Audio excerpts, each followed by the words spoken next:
क्योंकि यमक में अति व्याप्ति हो जाएगी। जैसे वहां बताया ना, अन्यथा अन्य नहीं करते तो उसकी लक्षण की व्याप्ति कहाँ होती, अति व्याप्ति अपनुति में वो लक्षण चला जाता वक्रोक्ति का। तो वैसे यहाँ पे यदि हम स्वर के भी सादृश्य को देखते तो हमको वहाँ पे हमारी अति व्याप्ति कहाँ होती, यमक में।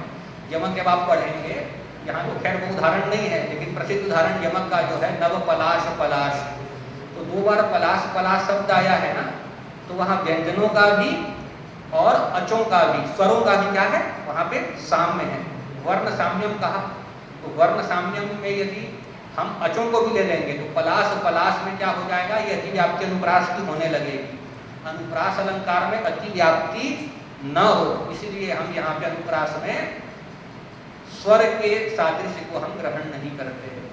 यही कहे स्वर वै सादृश्य अपि, स्वर का यद्यपि वै सादृश्य हो तब भी, स्वर का वै सादृश्य मतलब सदृशस्य भावः सादृश्यम और विगतम सादृश्यम यस्मात् निरादयः क्रांत्याद्यर्थे पंचम जया निष्क्रांतः कौसाम्या। तो निर आदि आ गया ना, तो आदि में भी है, प्रयोग के अनुसार वो है, घटाना पड़ता है। तो निकल गया है सादृश्य जिससे, जिसमें सादृश्य नहीं हुआ तो वो क्या होगा, असादृश्य होगा। तो स्वर का वैसादृश्य होने पर भी, मतलब स्वर की समानता नहीं होने पर भी व्यंजन सदृशत्वम वर्ण साम्यम, व्यंजनों का ही क्या दिया जाएगा, सदृशत्व लिया जाएगा। समझ गए ना। यदि हम स्वरों के भी सादृश्य को लेते तो हमारी अति व्याप्ति अनुप्रास की कहाँ होती, यमक में, क्योंकि वहाँ पलाश पलाश शब्द आएगा। तो पलाश फिर से पलाश, तो व्यंजन भी और स्वर भी एक साथ रिपीट हो जाते, तो ये अनुप्रास का लक्षण वहाँ भी जाता। तो यमक अलंकार में अति व्याप्ति के वारण के लिए ही अनुप्रास में स्वर का सादृश्य अपेक्षित नहीं है, व्यंजनों में ही तात्पर्य होता है। अब अनुप्रास की व्युत्पत्ति को बता रहे हैं। अनुप्रास में अनु उपसर्ग है और प्र उपसर्ग है, और उसके बाद है आसु उपवेशने धातु, असनम आसम। अनु, अनु का मतलब बता रहे हैं, रसादि अनुगतः। इतना आपको जानना चाहिए कि सभी रस जो होते हैं, सभी रसों में एक प्रकार की पदशैया नहीं आती। श्रृंगार रस आता है तो वहाँ की पदशैया जो है बड़ी मधुर होती है, ललित होती है, और वीर रस आदि आता है तो वहाँ की पदशैया जो है वो कठोर हो जाती है, कठोर कठोर शब्द आ जाते हैं। तो अनु का मतलब यही है कि जो भी रस है उसके अनुकूलता होगी वर्णों में, वर्णों का जो न्यास होगा वो तत्त रस के आधार पे होगा। तो यही कहा, अनु को बता रहे हैं, रसादि अनुगतः, रसादि रस आदि, तो आदि से जो आप 7 और ले लेते हैं ना, रस भाव रसाभास भावाभास भावोदय भाव संधि भाव शबलता और भाव का सांकर्य, यही है ना भाव। देखिए रस भाव रसाभास भावाभास 4 है, और उसके बाद भाव उदय, जहाँ किसी भाव का उदय हो जाता है का तो भाव उदय, जहाँ किसी एक भाव की शांति होती है तो वो वह भाव शांति, जहाँ 2 भाव परस्पर मिलते हैं तो भाव संधि, और जहाँ अनेक प्रकार के भाव मिलते हैं वह होती है भाव शबलता अथवा भाव चित्रता, दोनों उसका नाम है। तो यही लेना है आदि शब्द से, रसादि अनुगतः, रस आदि के अनुगतः मतलब अनुकूलः। अनुप्रास जो होगा श्रृंगार का अलग होगा, मधुर शब्दों से संगठित होगा। वीर रस का अनुप्रास जो होगा वह कठोर शब्द से संगठित होगा, अलग अलग का अलग अलग होता है। तो अनु का मतलब यही बताया, रसादि अनुगतः, रस आदि के अनुकूल, तत्त रसों के अनुकूल। और प्र आया अनुप्रास में, तो प्र का मतलब बताया प्रकृष्ट, प्रकृष्ट सुंदर, जो न्यास है वही क्या है, अनुप्रास है। इसका ये उत्पत्ति की बता दिए। अब इतना आपको ये जानना है पहले कि अनुप्रास जो होता है ये अवाचक वर्ण में भी होता है और दूसरा जो है वाचक पद में भी होता है। इसका मोटा मोटा बता रहे हैं क्योंकि आगे सरलता हो जाएगी। अनुप्रास 2 प्रकार का होता है, एक है अवाचक वर्ण मात्र में स्थित और दूसरा है वाचक पद की आवृत्ति में। तो आगे जब आप वाचक पद में देखेंगे ना तो वहाँ वाचक पद आएगा, यस्य न सविदे, ये जो है पूरा का पूरा शब्दवाचक शब्द आएगा। लेकिन आगे आप पढ़ेंगे उदाहरण आएगा ततो ऋण परिस्पंद, तो न और द, तो ये कैसा है, निरर्थक है ना, इसका कोई अर्थ नहीं है। तो अनुप्रास जो होता है वह निरर्थक वर्णों का भी होता है और दूसरा है सार्थक वर्णों का। तो सार्थक वर्ण को हम क्या कहते हैं? वाचक पद कहते हैं। तो ये इसका दो भेद है। तो इसमें सबसे पहले जो निरर्थक वर्णगत अनुप्रास है उसके भेद को कर रहे हैं। छेक वृत्ति गतो द्विधा, पहले अनुप्रास का लक्षण बता दिया, वर्ण साम्यम अनुप्रासः, फिर कहा छेक वृत्ति गतो द्विधा। अनुप्रास को पहले दो प्रकार का कर रहा है और ये दो प्रकार किसका हो रहा है? निरर्थक वर्णों का। सार्थक वर्णों का जो है वो अलग भेद हो जाएगा। 5 प्रकार का लाटानुप्रास होगा, अभी आप समझ जाएंगे, आधा एक घंटे में वो विषय आ जाएगा। लेकिन अभी आप ये जानिए कि सबसे पहले हमने अनुप्रास को दो किया, निरर्थक अनुप्रास और सार्थक। तो निरर्थक जो है वो वर्ण घटित होता है, सार्थक जो है वह वाचक पद घटित होता है। तो निरर्थक वर्ण वाला फिर दो प्रकार का है, एक है छेकगत और दूसरा है वृत्तिगत। यही कहा छेक वृत्ति गतो द्विधा, छेकगत और वृत्तिगत। तो यहाँ छेक किसको कहेंगे और वृत्ति किसको कहेंगे? तो छेक के अर्थ को बता रहे हैं। छेकाहा विदग्धाः, छेक का मतलब कर दिया विदग्ध, ज्ञानी अर्थ कि विदग्ध ज्ञानी जन जिसका बार बार प्रचुर मात्रा में प्रयोग करते हैं, तो इसका इसलिए नाम क्या पड़ गया? छेकानुप्रास। और वृत्ति क्या है? तो वृत्ति को बताए, वृत्तिर नियत वर्णगतः रस विषयो व्यापारः, नियत वर्णगत रस विषय व्यापारः। नियत अलग अलग रस हैं और रसों में अलग अलग प्रकार के जो हैं वर्ण होते हैं। जैसे श्रृंगार का बताएगा, जब आप श्रृंगार रस पढ़ते हैं तो उसमें पहले आपको पता चलेगा कि श्रृंगार रस में माधुर्य गुण होता है और माधुर्य गुण के फिर व्यंजक वर्णों को बताता है कि ट वर्ग से रहित होना चाहिए और ट वर्ग से रहित होना चाहिए। और मूर्धनी वर्गांत्य योगेन, जो ऊपर वाले वर्ण हैं, जैसे क वर्ग हो गया, क ख ग, और अंगा 5वां है ना, तो अंगा जो है 5वां अक्षर जो है पहले चारों से युक्त होगा। उदाहरण आगे देगा, अनंग रंग, तो नंग रंग, अंगा जो है क ख ग अंगा 5वां है, ये युक्त हुआ, ग से युक्त हुआ, 2 बार ग से हुआ, आगे आएगा। तो वृत्ति का मतलब बताए, नियत वर्णगतः रस विषय व्यापारः, नियत वर्ण निष्ठ, सबके अलग अलग रसों के अलग अलग वर्ण नियत हैं। नियत है मतलब निश्चित है। श्रृंगार के कोमल वर्ण निश्चित हैं, वीर आदि के कठोर वर्ण, वीर आदि होगा तो वहाँ कठोर वर्ग आएगा, ट ठ ड ढ, ये सब वीर रस का नियत वर्ण है। तो नियत वर्णगतः, नियत का मतलब है निश्चित, आचार्यों के द्वारा नियत किया गया जो है, निश्चित किया गया जो वर्ण है, कोमल वर्ण है श्रृंगार का, कठोर वर्ण जो है वीर का है। तो नियत वर्ण गतः, नियत वर्णों में, निश्चित वर्णों में स्थित जो रस विषय व्यापार है वही क्या है? वृत्ति है। तो ये दो प्रकार का हुआ, यही बता रहे हैं। गतः इति छेकानुप्रासः वृत्त्यनुप्रासश्च, दो हुआ, छेकानुप्रास और वृत्त्यनुप्रास। अब इन दोनों के स्वरूप को बता रहे हैं। किम तयोः स्वरूपम, तयोः अर्थात छेक वृत्त्यनुप्रासयोः किम स्वरूपम इत्यादि। अब उसके स्वरूप को बताए कि छेकानुप्रास क्या है, तो बताए, सो अनेकस्य सकृत पूर्वः,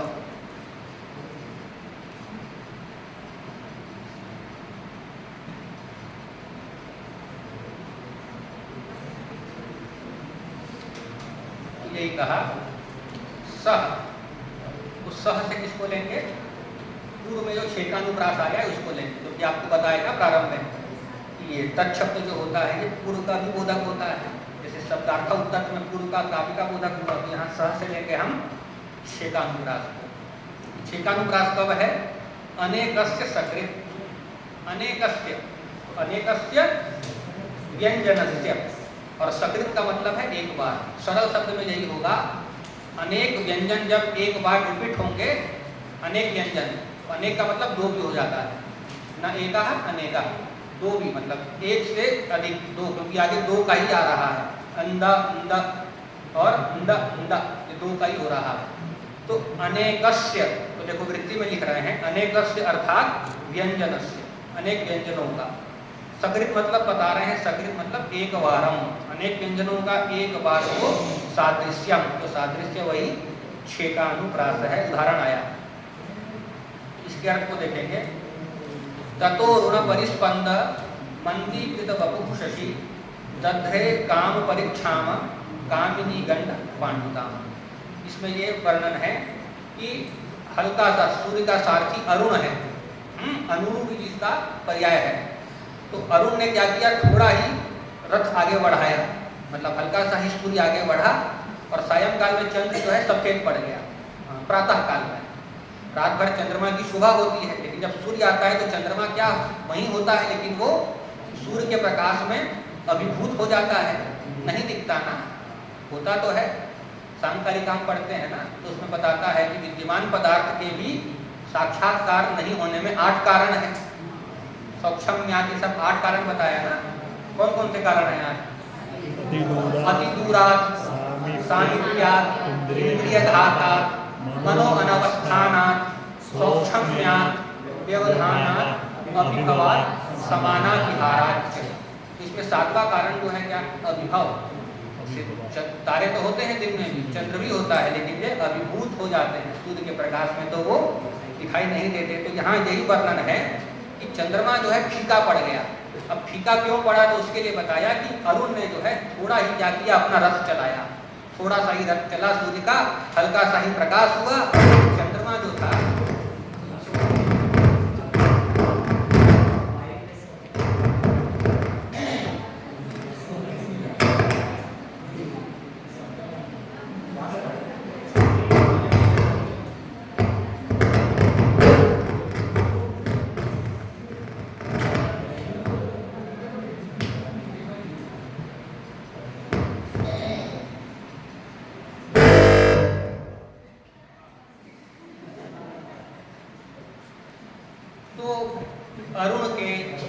सारथी के थोड़े से ही स्पंदन से चंद्रमा जो है वो फीका पड़ गया। और किस प्रकार से, तो उपमा दे दिया, श्रृंगारी श्लोक तो ये सब होते ही हैं। तो जो व्यक्ति काम, ये साहित्यिकों का वर्णन आता है कि जो व्यक्ति प्रियजन के वियोग में युक्त होता है, भोजन आदि का त्याग हो जाता है, तो वो भी क्या है, खाता पीता नहीं है, तो पीला फीका पड़ जाता है। तो वही कह रहा है, इसी प्रकार से फीका पड़ा जैसे काम के परीक्षाम से कामिनी का जो गाल जैसे फीका पड़ जाता है वैसे। तो यहाँ देखना है आपको, कर्तृपद है शशि, शशि पांडुताम ये कर्म है, और दधे जो है क्रिया। दध्रे लिट लकार का प्रयोग है। दध्रे मतलब धारयामास, धारणम कृतवान। तो कह दध्रे, तो शशि, शशि अर्थात चंद्र।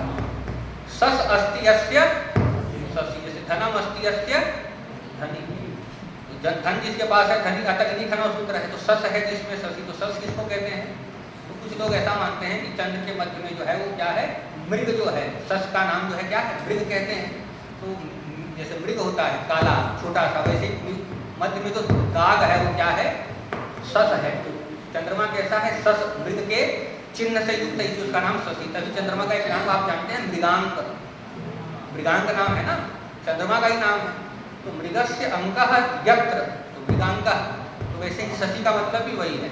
सस मतलब मृग का चिन्ह है जिसमें, तो शशि मतलब चंद्र।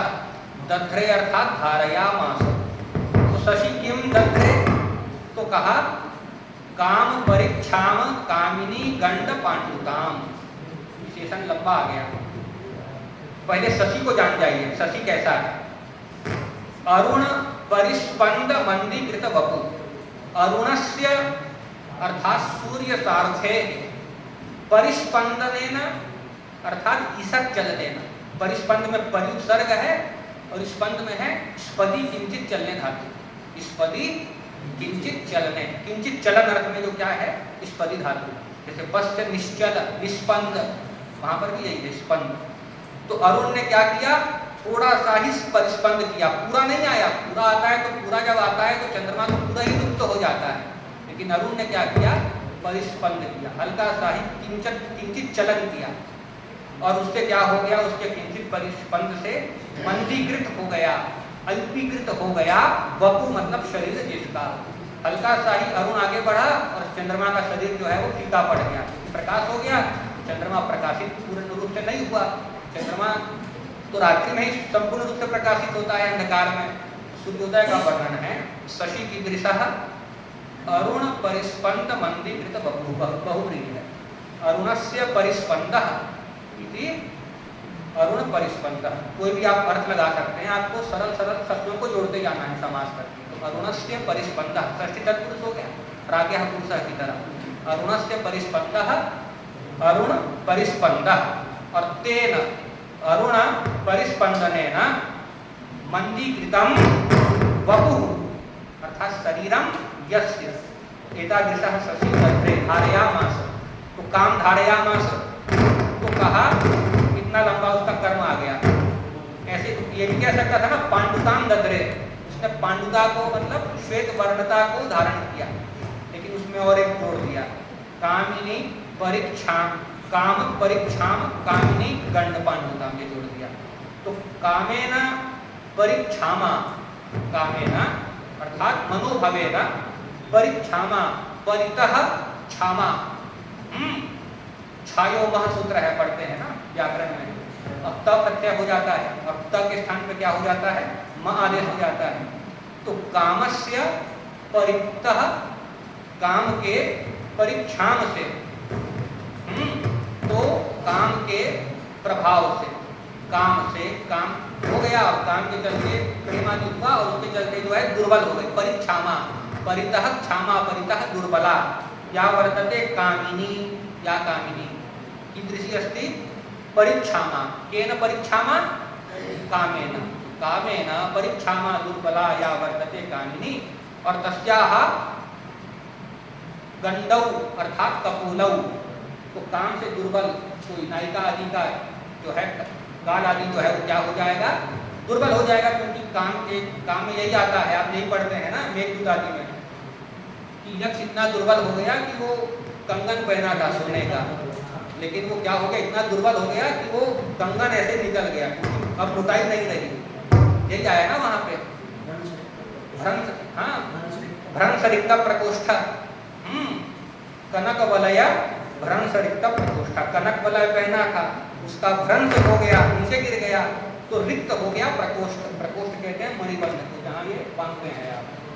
तो ये वर्णन आता है, काम से दुर्बल जो कामिनी है उसके गंड के समान पांडुता है, ऐसी पांडुता को चंद्रमा ने धारण किया। इसका अर्थ हुआ। अब यहाँ पे विचारणीय तत्व है अनुप्रास। तो यहाँ देखेंगे प्रथम पंक्ति में परिस्पंद में आधा न है और द है, और मंदीकृत में भी आधा न है और द है, और नीचे देखेंगे गंड में भी ण और ड है, और पांडुता में भी ण आधा है और द है। तो यही हमारा छेकानुप्रास था कि अनेक व्यंजन जो होगा एक बार रिपीट होगा।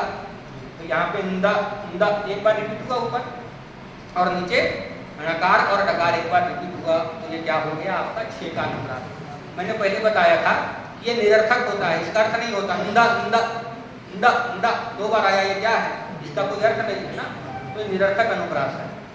और अब दूसरा आपका आ गया, अच्छा अब और एक नियम बताया, एकस्य अपि असकृत वरः, दो इसके भेद थे। एक तो छेकानुप्रास था, तो छेकानुप्रास बताया, अब बता रहे हैं वृत्त्यनुप्रास। तो वृत्त्यनुप्रास के लिए बताया एकस्य अपि असकृत वरः, कि एक भी यदि अनेक बार रिपीट होता है तब जो है वृत्त्यनुप्रास होता है। एकस्य अपि, अपि शब्द आ गया ना, इसके पहले क्या था अनेकस्य, अब यहाँ कह रहा है एकस्य, और अपि जोड़ रहा है तो अनेकस्य, एक का भी अनेक का भी असकृत। असकृत मतलब अनेक बारम, सकृत का मतलब आया था एक बारम, और असकृत का मतलब अनेक बार। सामान्य अर्थ हुआ कि व्यंजन अब जो है अनेक बार आएगा, अनेक बार रिपीटेशन। कैसे यहाँ पे इंदा अंदा और न और ड की एक बार रिपीटेशन थी, लेकिन अब जो आएगा वो अनेक बार रिपीटेशन होगी, और एक की भी हो सकती है अथवा अनेक व्यंजनों की भी हो सकती है। यही वृत्ति में कहे एकस्य, और अपि शब्द आया, अपि शब्द जो है वो समुच्चय करता है, अपि अव्यय है, और अपि के द्वारा हम क्या करते हैं, समुच्चय करते हैं। जैसे रामो अपि गच्छति, अपि से लग रहा है ना, और कोई और भी जा रहा है, श्याम भी जा रहा है, तो अपि जो है समुच्चयार्थक अव्यय है, उसके द्वारा समुच्चय होता है। तो एकस्य अपि, तो वृत्ति में लिख रहे हैं एकस्य अपि शब्दात् अनेकस्य व्यंजनस्य, अनेक व्यंजनों का भी असकृत, तो असकृत की व्याख्या कर रहे हैं, तिर बहुकृत्वः, 2 बार 3 बार कितने बार भी जो है जो सादृश्य है वह वृत्त्यनुप्रास है। अब यहाँ एक विषय थोड़ा बताने लायक प्रारंभ किए। वृत्त्यनुप्रास का उदाहरण नहीं बताया, छेकानुप्रास का लक्षण करके छेकानुप्रास का लक्षण बता दिए, लेकिन वृत्त्यनुप्रास का लक्षण करके इसका उदाहरण नहीं बताया। क्यों नहीं बताया? क्योंकि वृत्ति शब्द के विषय में महान मतभेद है।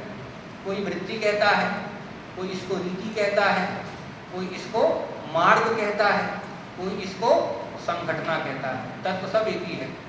दंडी आदि ने मार्ग शब्द से व्यवहार किया, वामन आदि ने इसको रीति शब्द से व्यवहार किया, वैदर्भी गौरी पांचाली, और उद्भट आए, उद्भट ने उपनागरिका नागरिका ग्राम्या की वृत्ति कह दिया, और आनंद वर्णाचार्य जब अन्य लोग पढ़ेंगे तो संघटना कह दिया। तो मम्मट उसी विषय को अब पहले बता रहे हैं कि वृत्ति क्या है, क्योंकि वृत्त्यनुप्रास की वृत्ति क्या है। तो तत्र विषय प्रारंभ किए, माधुर्य व्यंजकई वर्णई ही उपनागरिका उच्यते। भट्टोत भट्ट ने वृत्तियां बताई है, तो सबसे पहले है उपनागरिका, इसको ही मम्मट बता रहे हैं। उपनागरिका जो है वो कैसी है? माधुर्य व्यंजकई ही वर्णई, माधुर्य गुण के व्यंजक वर्णों से निर्मित जो है उपनागरिका है। ओजः प्रकाशकैस्तु परुषा, ओज गुण के प्रकाशक वर्ण जो है उससे निर्मित जो है परुषा है। माधुर्य गुण के कोमल व्यंजन होते हैं तो उससे निर्मित है नागरिका, और ओज के जो है कठोर वर्ण है तो उससे निर्मित जो है परुषा है।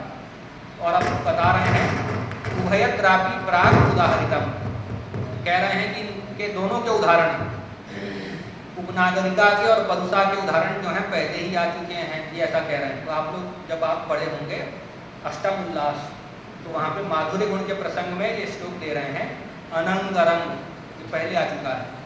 तो वो जो है आपकी उपनागरिका का उदाहरण है। तो वहाँ माधुर्य के व्यंजक वर्ण है अनंग, देखो इसमें दिख रहा है अनंग रंग अंग। आपको बताया थे माधुर्य के व्यंजक वर्ण कब होते हैं? तो मूर्धनी वर्गांत वर्णे न, जब मूर्धनी मस्तक के ऊपर, मूर्धनी मतलब ऊपर वाले, जैसे क वर्ग है ना, तो क ख ग घ ग, तो इसका अंतिम अक्षर जो होगा किससे युक्त होगा? ऊपर के चारों से। अंक, तो क अंग के साथ क हुआ, वैसे ख के साथ होगा मंख, अंग जो हुआ ख से हुआ। तो वैसे सभी जगह समझना है, 5 वर्ग है ना यमगणनम, तो सभी पांचों के 5 यदि अपने ऊपर वालों से युक्त हो जाते हैं तो ये सब माधुर्य के व्यंजक हैं। और माधुर्य के व्यंजक में ट वर्ग का निषेध किया गया है। वहाँ तो श्रुति कटुत्व दोष हो जाता है, दोष प्रकरण आप पढ़े होंगे। परुष वर्णतया श्रुति दुखावहत्वम, श्रुति कटुत्व आया है, कार्त्यार्थम व्याप्ति इत्यादि। और ओज के प्रकाशक वर्णों से निर्मित है परुषा, और कह रहे हैं इसका उदाहरण भी पहले आ चुका है। इसका उदाहरण लिखे हैं मूर्धनाम उद्वृत्त इत्यादि, ये छोड़ दिए हैं आप, इसको पहले पढ़ चुके हैं। इसको आप फिर से देख लेंगे कि ओज गुण के जो व्यंजक वर्ण है, तो ओज के व्यंजक जो है ट वर्ग है, और उसमें समास बहुला रचना होती है, दीर्घ समास होते हैं। तो वहाँ 2 चरण मिला करके एक पद बना है, उसको यदि आप बताएंगे तो लगता है समय कुछ ज़्यादा हो जाएगा, उसको वहीं से देखिए। और तीसरी वृत्ति बता रहे हैं कोमला, तो कोमला परई ही, तो परई ही मतलब अवशिष्ट ही, जो कुछ वर्ण से बनी, कोमल वर्णों से बनी आपकी उपनागरिका, और कठोर वर्णों से बनी आपकी परुषा, और शेष जो बन गए उससे बनी है कोमला। तो यही व्याख्या कर रहे हैं वृत्ति में, परई ही मतलब शेष ही। तामेव केचित ग्राम्या इति वदन्ति, और कोमला वृत्ति जो है उसकी एक संज्ञा है ग्राम्या, ग्राम्या भी उसकी एक संज्ञा है, नाम बता रहे हैं। उदाहरण इसका बता रहे हैं, कोमला का उदाहरण बता रहे हैं। अपसारय घनसारम कुरुहारम दूर एव किम कमलै अलम अलमाली मृणालय रीति वदति दिवानिशम बाला।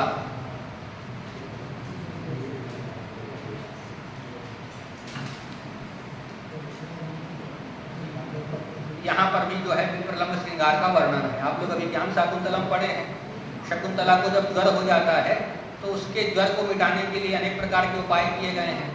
जल, कुशोदक जल ले जाया गया है, कमल के पत्ते आदि उसके शैया के रूप में बिछाए गए हैं। तो जो काम ज्वर से पीड़ित हो जाता है उसके लिए यही सब उपाय होते हैं। लेकिन ये सखी कह रही है ये सब जो है ये सब को आप दूर करो। आप जानते ही हैं शकुंतला, आप चतुर्थ अंक तृतीय अंक यदि पढ़े हैं ना, तो शकुंतला भी ज्वर से पीड़ित है और उसके ज्वर को दूर करने के लिए कमल आदि जल आदि अनेक उपाय किए गए हैं। सखियाँ पूछी है ना कि तुमको क्या रोग है बताओ, प्रसिद्ध पंक्ति आई है ना वहाँ पे कि जब तक कोई रोग को मूल रूप से नहीं जानते तब तक उसका जो है प्रतिकार भी संभव नहीं है। बीमारी बिना जाने उसका संभव नहीं है प्रतिकार करना, चिकित्सा करना। विकारम खलु परमार्थतो अज्ञात्वा अनारंभः प्रतिकारः। तो वैसे ही भाव को लेके ये श्लोक उपस्थित हुआ है। यहाँ कोई नायिका जो है ये वस्तुतः जो है किसी नायक में आसक्त है और उसको सब समझ रहे हैं कि इसको बुखार हुआ है। तो कोई लेके आया कपूर, तो कह रही है कपूर को दूर ले जाओ। कोई मोती की माला आया, मोती में ठंडकता होती है, शैत्य होता है, तो कहीं मोती की माला भी दूर ले जाओ और कमल आदि को भी दूर ले जाओ और ये मृणाल जो है विष तंतु जो है इसको भी दूर ले जाओ। ऐसा ये दिन रात कहती है बाला। तो यहाँ जल्दी से देख लेते हैं। क्रिया है वदति और कर्तृपद है बाला। बाला वदति, बाला किम वदति, तो ये प्रारंभ से ही चला।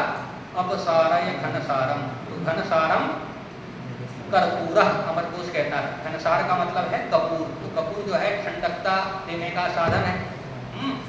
तो ये कह रही है घनसारम अपसारय, कपूर को दूर हटाओ। हारम दूर एव कुरु, हार को भी, मोती की माला को, हार को भी दूर ही करो। और कहीं किम कमलई ही, तो कमलई ही किम, कमलई अपि किमपि प्रयोजनम नास्ति, इसको भी हटा दो। अलम अलम आली मृणालई, आली अर्थात सखी, मृणालई ही अलम अलम, अलम के योग में जो है क्या है तृतीया, जैसे अलम महीपाल तवस्त्रमैण में तृतीया है ना, तो वैसे यहाँ पर भी मृणालई ही अलम अलम, मृणाल की भी मतलब विष तंतु, कमल नाल की भी जरूरत नहीं है। इति दिवानिशम वदति बाला, दिवानिशम अर्थात रात्रि दिवम निरंतरम वदति बाला। तो यह हुआ आपकी ग्राम्यावृत्ति का उदाहरण। और अब विषय का उपसंहार कर रहे हैं। अब कह रहे हैं केशांचि देता वैदर भी प्रमुखा हृदयो मता।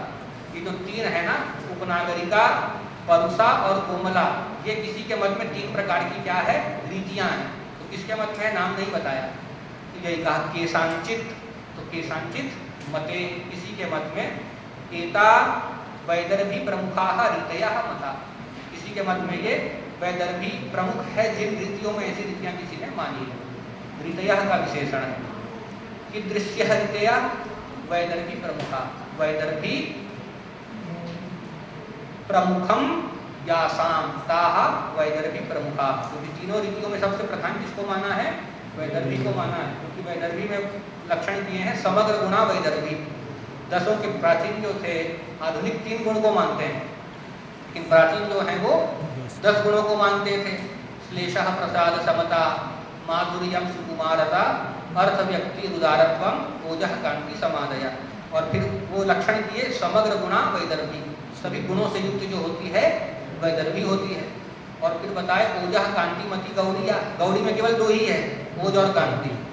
और फिर पांचाली बताए, माधुर्य 100 कुमारियों को बनना पांचाली। तो पहले वाली जो है उसमें 10 के 10 गुण हैं, अंतिम की जो 2 हैं उसमें 2 गुण हैं। तो बताया कि इन तीनों में सबसे प्रमुख कौन सी रीति है, वैदर्भी।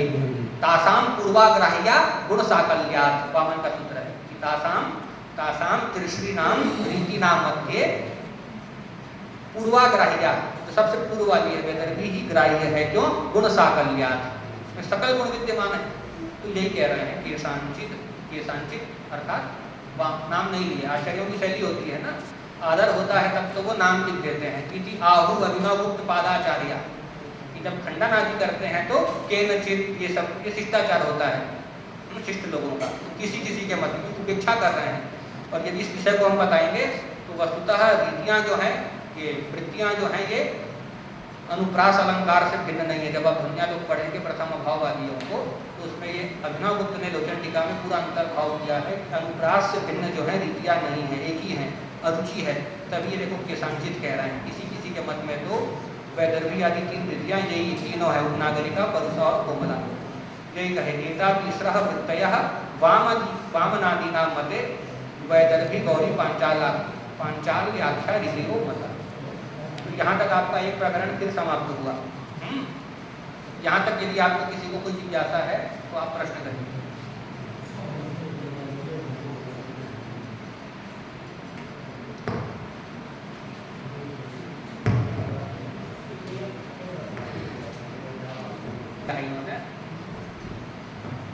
देखिए उद्भट हुए हैं एक आचार्य, उद्भट ने 3 प्रकार की वृत्तियां मानी हैं, नागरिका, उपनागरिका और ग्राम्या, और उसकी वो अपनी व्युत्पत्ति भी वहाँ बताए हैं अपने ग्रंथ में।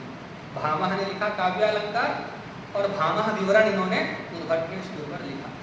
तो ये बताते हैं कि जैसे नागरिक स्त्री है, नगरे भवा नागरिका, वो जो है सोच समझ के बात का नागरिक स्त्री प्रयोग करती है, तो इसलिए उसका जो वृत्ति जो है शिष्टाचार से युक्त है, उसका जो है शिष्टाचार से युक्त होने के चलते नाम कर दिया नागरिका।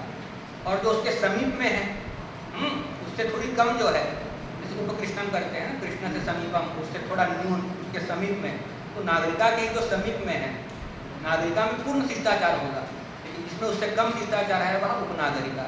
और तीसरी कह दिया ग्राम्या, ग्राम्य स्त्री जो है उसको जिस प्रकार से शुद्ध व्यवहार पता नहीं है कैसा है, इसलिए ये वृत्ति ऐसी ही है ग्राम्य, तो यही उसका रहस्य और इसके अलावा नहीं है।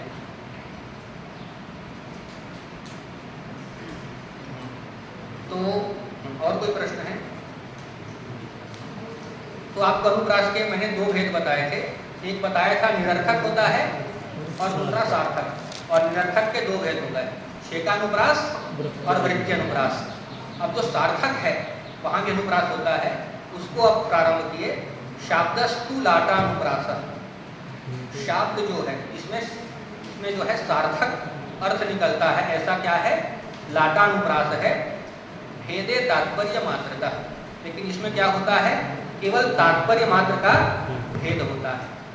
हूबहू शब्द आएगा और हूबहू अर्थ आएगा, एक जैसा ही शब्द और अर्थ का रिपीटेशन होता है, लेकिन इसमें भेद क्या होता है केवल तात्पर्य जो है बदल जाता है। तात्पर्य किसको कहते हैं?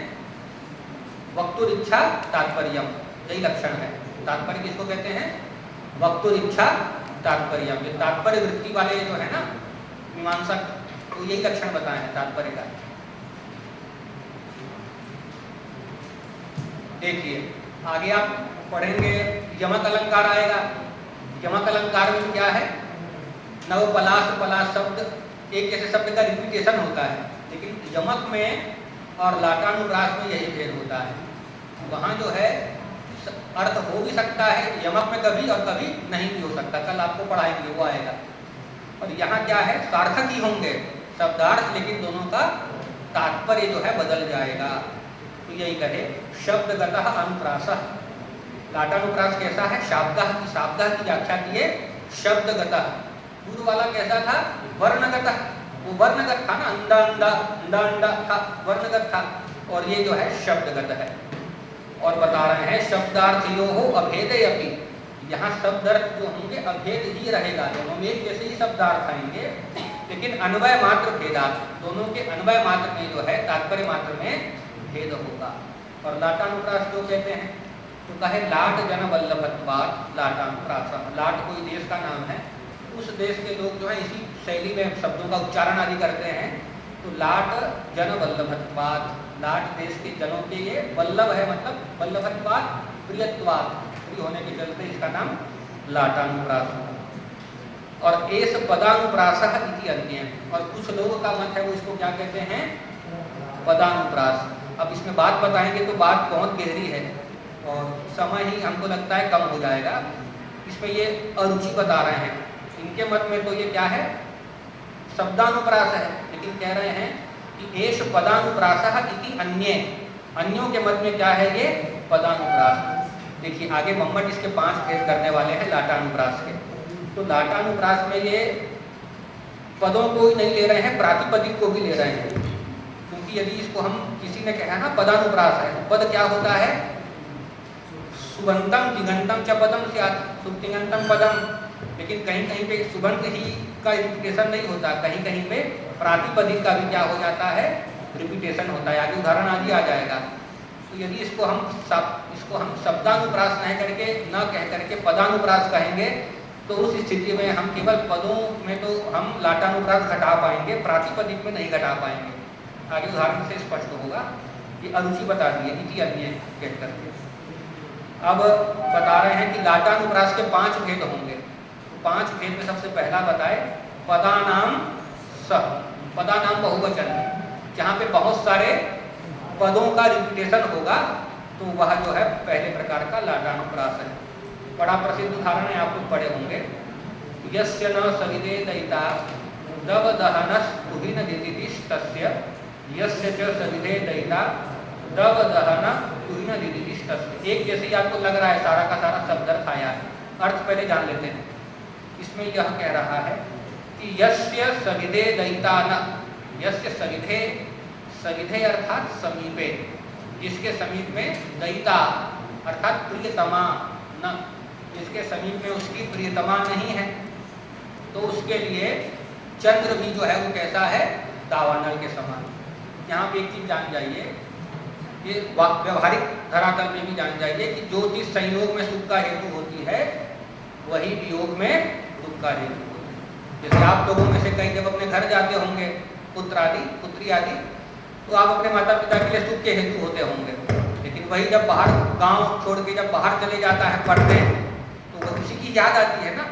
तो जो संयोग में सुख का हेतु था वही वियोग में दुख का हेतु। जब कोई मर भी जाता है तब यही होता है कि जब तक वो था तो सुख होता था, अब वो नहीं है तो वियोग में दुख का हेतु बन जाता है। तो सिद्धांत है सार्वभौमिक, संयोग में जो सुख का हेतु है वह विप्रयोग में दुख का हेतु है। तो श्लोक में यही कहा, यस्य सविधे दयिता न, जिसके समीप में दयिता, दयिता अर्थात प्रियतमा न, तो तस्य, तस्य पुरुषस्य तुहिन दिधिति ही दव दहन। तुहिन दिधिति नाम है चंद्रमा का, तुहिना, तुहिन नाम है बर्फ का। तो तुहिन निर्मिता दिधितयः किरणाः यस्य, बर्फ के समान शीतल है किरणें जिसकी। शीतांशु भी नाम है ना, शीतांशु भी नाम चंद्रमा का है। वही अर्थ को ये शब्द बता रहा है, तुहिन दिधिति, तुहिन के समान, बर्फ के समान, दिधिति किरणें हैं जिसकी। तो तुहिन दिधिति कौन हुआ, चंद्र। तो जिसके समीप में प्रियतमा नहीं है तो तुहिन दिधिति कैसा है उसके लिए, दव दहन। दहन नाम जो है, दहति इति दहन, जैसे नंदयति इति नंदन, नंदी ग्रही पचादिभ्यो न्यूनिन च। और दव जो है, जंगल में जो आग लगती है वो जो है उसका नाम है दव। दो प्रकार की आग प्रसिद्ध है, एक दावानल और एक बाड़वानल। जंगल में लगने वाली जो है वो दावानल है, दव मतलब वृक्षों में लगती है। और दूसरी जो है बाड़वानल, बाड़वानल, अनल तो अग्नि है और बाड़वा का मतलब होता है घोड़ी का मुंह, घोड़ी के मुंह के समान वो प्रसिद्धि है। तो यस्य सविधे दयिता न, यस्य समीपे प्रियतमा न, तस्य तुहिन दिधिति, तस्य चंद्रः किमस्ति दव दहनः अर्थात दावानलः। नहीं है तो ये चंद्रमा भी उसको जलाने वाला है। और नीचे उल्टा कह दिया, यस्य च सविधे दयिता, यस्य समीपे दयिता तस्य दव दहनः, उसके लिए दावानल भी क्या है, चंद्रमा के समान शीतल होता है। कि हमारा प्रिय व्यक्ति हमारे समीप में होता है तो कठिन से कठिन हम समस्या को है क्या कर देते हैं, पार कर लेते हैं। उत्तर रामचरितम में आता है ना कि आपका प्रिय व्यक्ति कुछ भी ना करे फिर भी केवल आपके साथ रहे तो उससे भी आप बहुत कुछ कर लेते हैं। तत्तस्य किमपि द्रव्यम, 5 श्लोक आया है ना, न किंचिदपि कुर्वाणः जो ही यस्य प्रियोजनः, वहाँ श्लोक आया है, प्रसिद्ध है तीसरे अंक। तो यही कहा कि जिसके समीप में दयिता है तो उसके लिए दव दहन भी, दावानल भी कैसी है, उसके लिए चंद्रमा है। तो यहाँ देखा जाए बहुत से पदों का क्या हुआ है, रिपिटेशन हुआ है, पदों की आवृत्ति हुई है, लेकिन क्या हो गया है, तात्पर्य बदल गया, तात्पर्य बदल गया। तो यहाँ पे जो है पहले प्रकार का लाटानुप्रास है। यहाँ पे पहले जो है, पहले वाक्य में तुहिन दिधिति जो है ये क्या है, उद्देश्य है, और दव दहना जो है विधेय है। श्लोक में एक होता है उद्देश्य, एक होता है विधेय। और ये सिद्धांत है कि जब तक उद्देश्य का कथन नहीं होता तब तक विधेय का कथन नहीं होना चाहिए। अनुवाद्यम अनुक्वैव न विधेयम उदीरयेत्, ये सिद्धांत है, बिना अनुवाद्य किए। अब जैसे कह दिया सार्वभौमो भव, जब तक नहीं कहेगा ना कौन बने सार्वभौम, सभी भूमि का ईश्वर कौन बने, तो अर्थ नहीं लगता। लेकिन पहले संबोधन हो जाता है हे राजन, फिर कहेगा सार्वभौमो भव, तो राजन को पहले उद्देश्य दिया।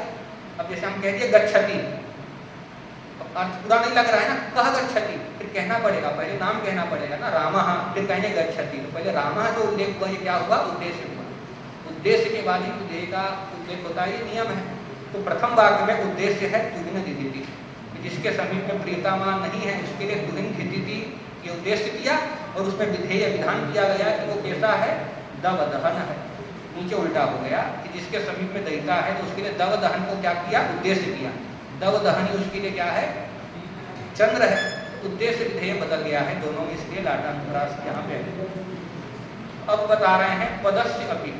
पहले क्या था, बहुत सारे पदों का रिपीटेशन हुआ, लेकिन अब बता रहे हैं केवल एक पद का भी यदि रिपीटेशन होता है तब भी वो क्या है, लाटानुप्रास। लाटानुप्रास बहुत से पदों के रिपीटेशन में भी होता है, जैसे यहाँ बहुत से पद रिपीट थे यस्य न संज्ञा में, और आगे बताएगा केवल एक ही पद का रिपीटेशन हो रहा है। यही उदाहरण आया। वदनम वरवर्णिन्या तस्या सत्यम सुधाकरः, सुधाकरः क्वनु पुनः कलंक विकलो भवेत्।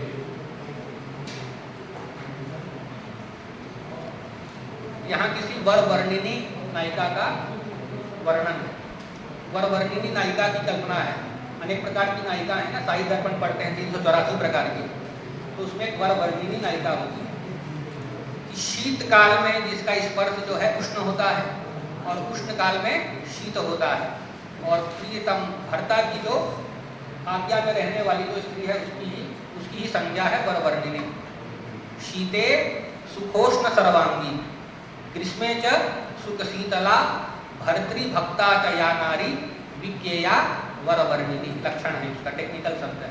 और अमर कोश वाला कह दिया उत्तमा वरवर्णिनी, सामान्य सा कह दिया अमर कोश ने। वरवर्णिनी नायिका क्या है, जो उत्तम है, एक प्रकार की श्रेष्ठ जो नायिका है। तो उसके ही मुख की चर्चा यहाँ पे कर रहा है कोई। ये कह रहा है वरवर्णिन्याः तस्याः वदनम सत्यम सुधाकरः। वरवर्णिनी उस नायिका का मुख जो है सत्य है, ये क्या है, सुधाकर है। सुधाकर मतलब चंद्र। सुधाम कीरति इति सुधाकरः। सुधाम अर्थात अमृतम, कीरति क्री विक्षेपे धातु है, फेंकने के अर्थ में। चंद्रमा जो है अमृत को बरसाता है। औषधियाँ जितनी भी हम खाते हैं उन औषधियों का कारण जो है वो कौन है, चंद्रमा है। चंद्र की किरणों में ही वो शक्ति होती है कि जिससे जो है औषधियाँ अपने गुण को धारण करती है, इसलिए इसका नाम क्या है, सुधाकर। सुधाम कीरति इति सुधाकरः। तो पहले कह दिया प्रथम पंक्ति में कि वरवर्णिन्याः तस्याः वदनम सत्यम सुधाकरः। ये सत्य है कि उसका मुख कैसा है, चंद्रमा है। लेकिन अब नीचे कहा लेकिन चंद्रमा तो है, वो तो कलंक से रहित कभी होता नहीं है, उसमें तो कलंक होता है, लेकिन मुख में जो है कलंक नहीं है, ये कह रहा है। पहले तो कह दिया वरवर्णिन्याः तस्याः वदनम मुखम सुधाकरः। नीचे कह रहा है सुधाकरः क्वनु पुनः कलंक विकलो भवेत्। क्व मतलब कुत्र, कहाँ, कौन से स्थान पे सुधाकर जो है कलंक से रहित होता है, ऐसा कोई स्थान नहीं है, हर जगह वो कलंक से सहित ही होता है। तो यहाँ ये अर्थ हुआ। अब यहाँ पे देखेंगे एक ही शब्द का रिपीटेशन हुआ है, सुधाकरः। प्रथम पंक्ति में सुधाकरः आया और नीचे भी सुधाकर आया, दोनों में भेद है। पहले पंक्ति में जो सुधाकरः जो है विधेय है, प्रथम पंक्ति में कहा कि उसका मुख क्या है, सुधाकर है, तो मुख को उद्देश्य बनाया और उसमें विधान किसका किया, सुधाकर का। कैसा है, सुधाकर है। प्रथम पंक्ति में आया हुआ सुधाकर जो है वो विधेय है, और नीचे वाले पंक्ति में सुधाकर जो है उद्देश्य है। उसमें यही कहा ना, सुधाकर जो है वो कलंक रहित नहीं होता, पहले उसका उद्देश्य किया, उद्देश्य विधेय भाव बदल गया, तो ये एक पद के रिपीटेशन में ये हुआ। और अब ये विषय समाप्त होने आ रहा है और आज का जो निर्धारित विषय है वो समाप्त हो जाएगा।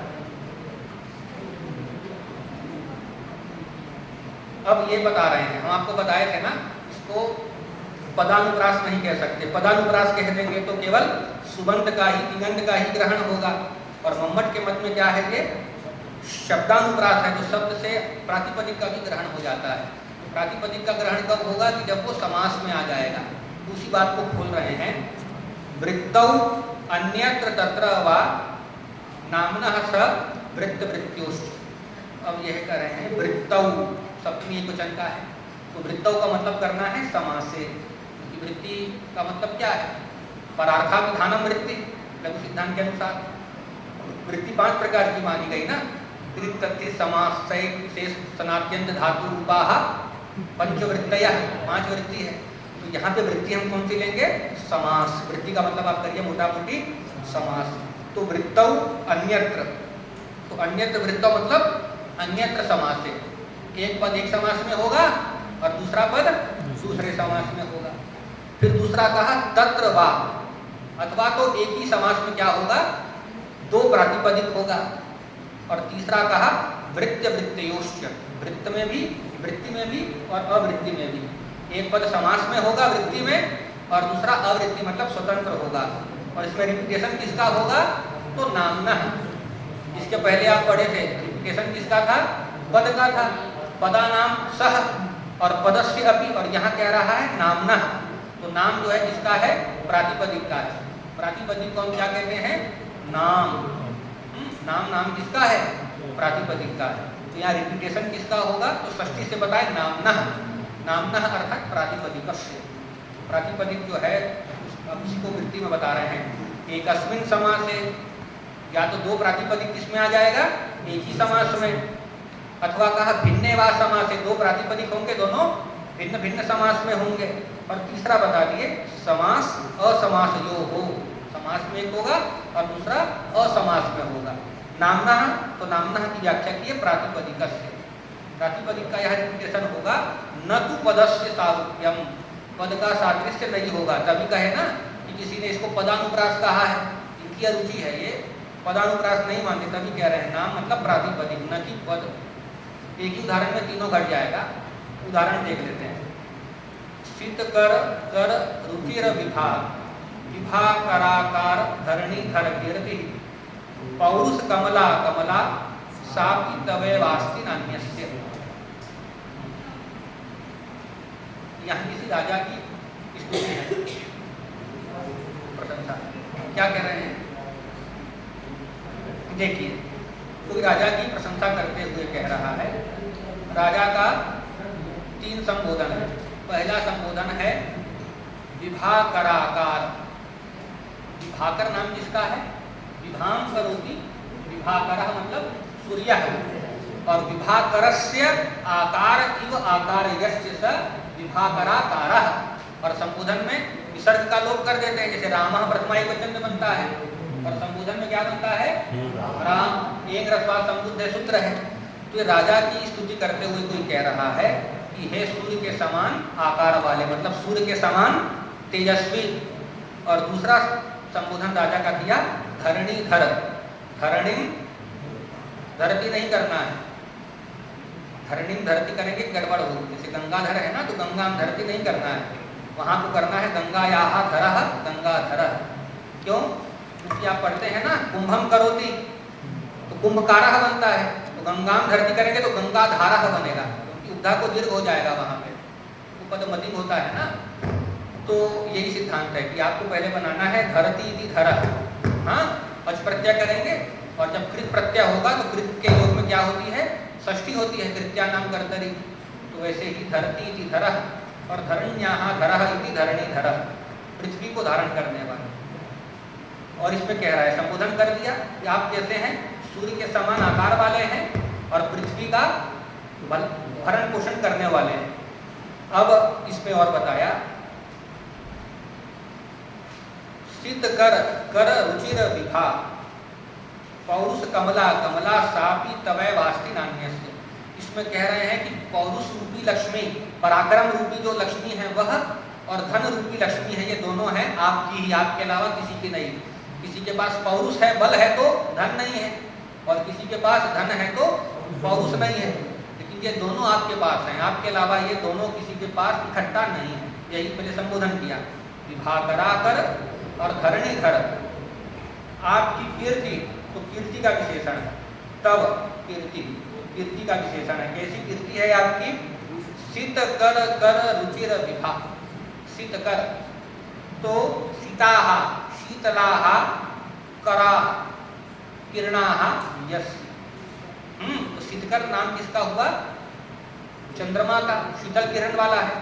और शीतकरस्य कराः, चंद्रमा की जो, फिर से अब कह रहा है जो कर है मतलब किरण है, तो चंद्रमा के किरणों के समान रुचिर है, सुंदर है, विभा आभा जिसकी, ऐसी क्या है आपकी कीर्ति। कीर्ति का विशेषण आया, जो पहला जो पद आया ना, शीतकर कर रुचिर विभा, ये विशेषण है कीर्ति का। आपकी कीर्ति बड़ी सुंदर है।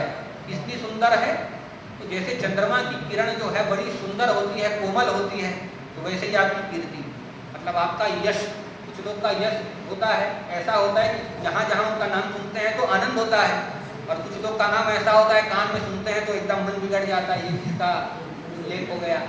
तो राजा से कोई उसकी स्तुति में कह रहा है कि आपकी कीर्ति कैसी है कि जैसे चंद्रमा की किरणें जो है कैसी है, सुंदर कांति वाली है, मनोहर है, शीतल है, वैसी आपकी कीर्ति।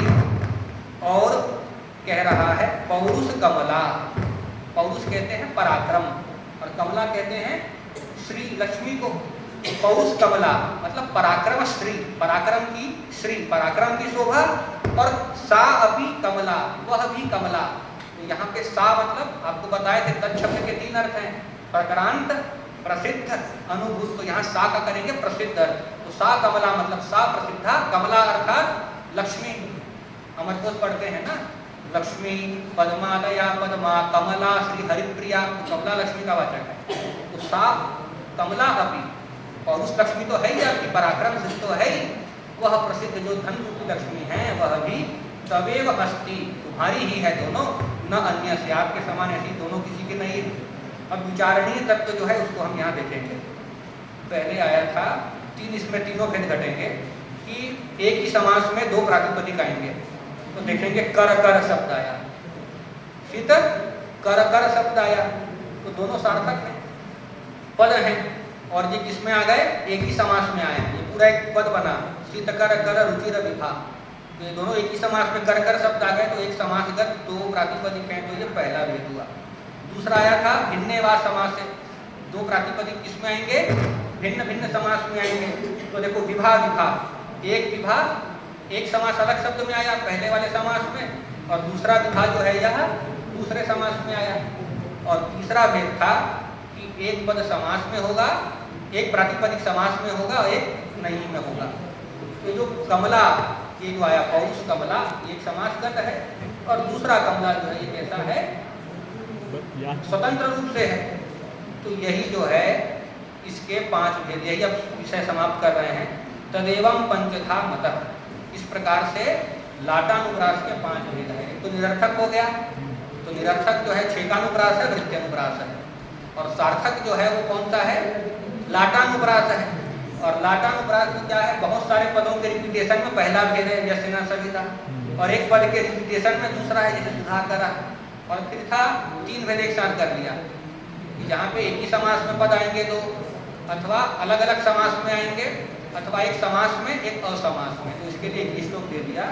तो तदेवं पंचधा मता, इस प्रकार से 5 प्रकार का लाटानुप्रास माना गया।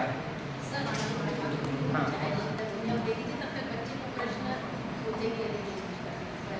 धन्यवाद मैडम, हो भी गया है।